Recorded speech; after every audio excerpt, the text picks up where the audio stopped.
Hello friends, good morning. এখন অবশ্য good আফটারনুনই বলা চলে। আর বাইরে কি সুন্দর রোদ উঠেছে, আর কি সুন্দর কোকিলের আওয়াজ শোনা যাচ্ছে দেখুন। কোকিলটা মনে হয় প্রচন্ড শাই, যেই ক্যামেরাটা অন করি অমনি ওর আওয়াজটা বন্ধ হয়ে যায়। তো আজকে আম, আমি এই টেবিলটাকে খুব সুন্দর করে পরিষ্কার করে রেখেছি, কারণ আজকে ইচ্ছে আছে যে টেবিলে বসেই কাজ করব। আসলে আমার বর আজকে বাইরে গেছে কাজের জন্য, যদিও বিকেলের দিকে চলে আসবে।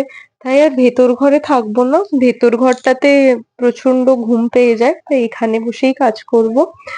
আর এখানে মাসি কেটে দিয়ে গেছে, এটা আমলকি, এখানে আছে শসা, খুলছে না, এই যে শসা কাটা আছে স্যালাডে, আর এখানে আছে লঙ্কা, আর এইখানে আছে আলু আর টমেটো, এই দুটো সেদ্ধ দিয়ে দেব। আর ফিশ আছে, ফিশটাকেও ওই এয়ার ফ্রায়ারে ফ্রাই করে নেব। তো যেহেতু একার জন্য অত কিছু রান্না নেই, এখন ঘড়িতে প্রায় 1টা মতো বাজে, তো ঝটপট করে রান্নাটা শুরু করি। এই জাস্ট ল্যাপটপ অফ করি, এটা জল দিয়ে ধুয়ে নিচ্ছি।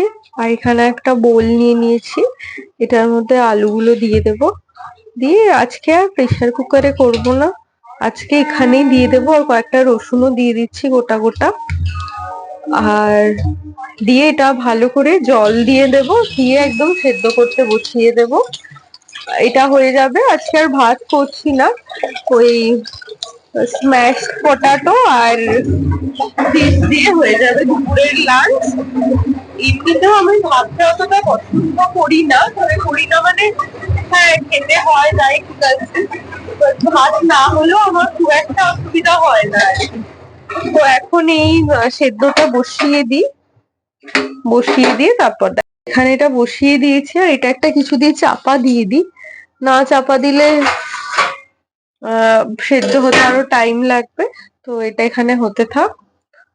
আর এইখানে টমেটো দুটো, যে দুটো ধোয়া আছে, এই দুটো ওই এয়ার ফ্রায়ারে দিয়ে দেবো ওখানে।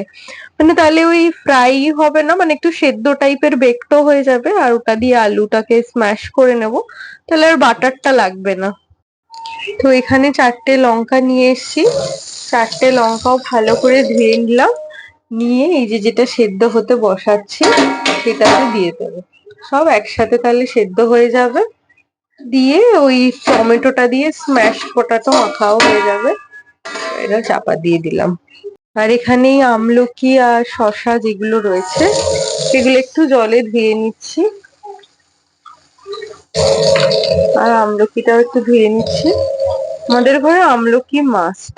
এখানে এয়ার ফ্রায়ারের মধ্যে ফিশ দিয়ে দিলাম, আর মাথাটা ছিল ওই জন্য মাথাটা নাহলে খারাপ হয়ে যাবে বলে দিয়ে দিলাম।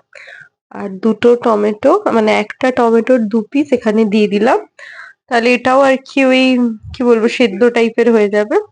তো দিয়ে এটা কিছুক্ষণের জন্য ফ্রাইং, মানে এয়ার ফ্রায়ারে কিছুক্ষণের জন্য দিয়ে দেবো, দিলেই আমার হয়ে যাবে আজকে দুপুরের লাঞ্চ, হেলদি প্লাস টেস্টি। এটা ঢুকিয়ে দিলাম। এবার এটা ফারেনহাইটে 10 ডিগ্রিতে, 7 ডিগ্রির জন্য দিয়ে দিলাম, এই টেম্পারেচারে হতে থাক। তো আজকে অনেক দিন বাদে ছাদে গেছি, আর এত ভাল লাগছে ছাদে, কি বলবো, খুব ভাল লাগছে। আর ওই দিকে দূরে দূরে কত বাড়ি আছে দেখুন, খুব সুন্দর লাগে বেশ ছাদে আসলে। আমার মানে বরাবরই ছোটবেলা থেকে ছাদ ছিল অন্যতম পছন্দের জায়গা। আগে ছোটবেলায় ঠাকুমা বা দিদা যখন বেঁচে ছিল তখন দিদা ঠাকুমার সাথে ছাদে যেতাম। এখন একা একাই আসি, তাও রোজ আসা হয় না। তো আর এই আমাদের ছাদের পাশেই তো ট্রেনের লাইন আর কি, তো ওখান থেকে ট্রেন আসছে।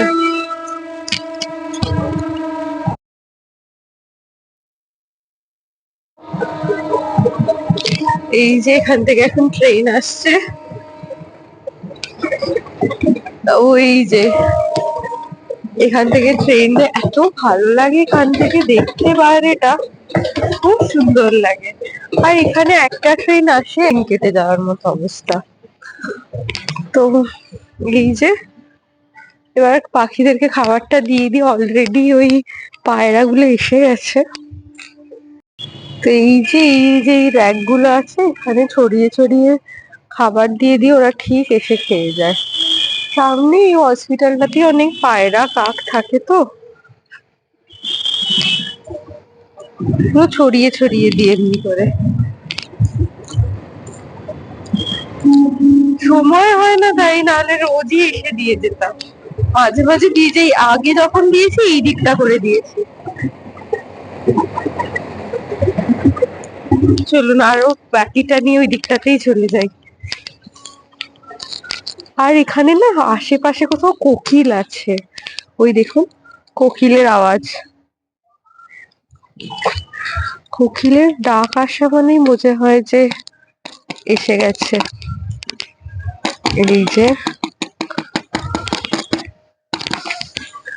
দেখুন খাবার দেওয়ার সাথে সাথে পাখিরাও এসে ঘুরঘুর করছে। আর একটু বাদে এসে দেখাবো কেমন খেয়েছে ওরা।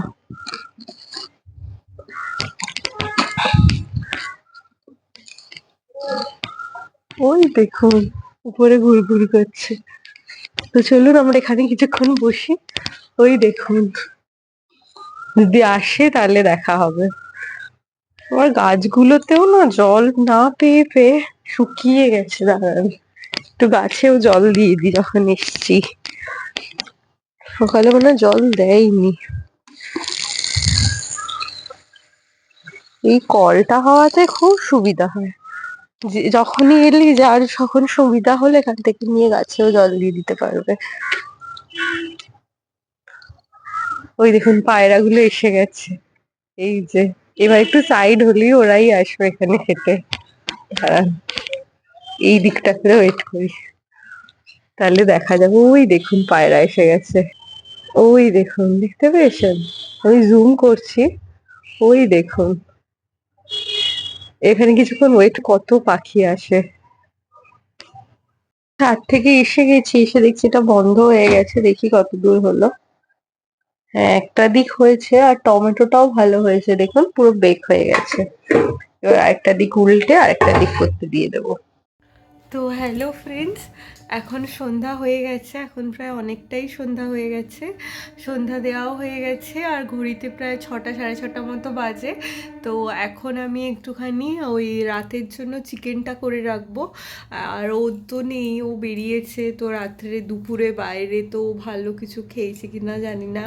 তো ওই জন্য রাত্রে জমিয়ে যাতে খেতে পারে এই জন্য চিকেনটা করে নেব, করে নিয়ে একটু বেরোবো, রুটি আনতে যাব। তো চলুন দেখুন কি করে চিকেনটা। তো এখানে আমি পেঁয়াজ রসুন আদা কেটে নিয়েছি, আর এখানে টমেটো কাটা আছে। তো এটা মিক্সিতে পেস্ট করে নেব। তো এখানে ওই চিকেনটাই ম্যারিনেট করা ছিল, এই যে। আর এইদিকে ওই পেঁয়াজ আদা বাটা রসুন বাটা দিয়ে একটা মিক্সিতে পেস্ট বানিয়ে নিয়েছি, এই যে বানিয়ে নিয়েছি। এবার কড়াইতে তেল দিয়ে দেবো, খুব ইজি ভাবেই করবো বাট হেলদিও যাচ্ছে। তো এখানে কড়াইতে তেল দিয়ে দিয়েছি গরম হওয়ার জন্য। আর এইদিকে টমেটোটা ভাজা আছে। আসলে এই গ্যাসটা খুব স্লো, এই এই চিকেনটা হতে মানে নাড়াচাড়া তো অল্প করতে হবে, বাট হতে বেশিক্ষণ সময় লাগবে না, ওই 1 ঘন্টা মতো লাগবে হয়তো, যেহেতু কড়াইতে করবো প্রেসারে করবো না ওই জন্য। তো আমি বসিয়ে দিয়ে তো আর কোনো কাজ থাকে না, বসিয়ে দেওয়ার পর আমি রুটিটাও নিয়ে চলে আসতে পারবো। আর দেওয়ার পর যে কি পরিমাণে ফাটে সে তো যারা রান্না করে তারাই জানে। তো ফার্স্ট এখানে টমেটোটা দিয়ে দিয়েছি, আর টমেটোটা দিয়ে এটা ভালো করে কষিয়ে নেব। টমেটোটা যখন একদম মিয়ে যাবে তখনই আমি মাংস বা বাকি ইনগ্রিডিয়েন্টস গুলো দেবো, নাহলে না টমেটোটা সেদ্ধ হতে চায় না। তো এটা ঢাকা চাপা থাকুক।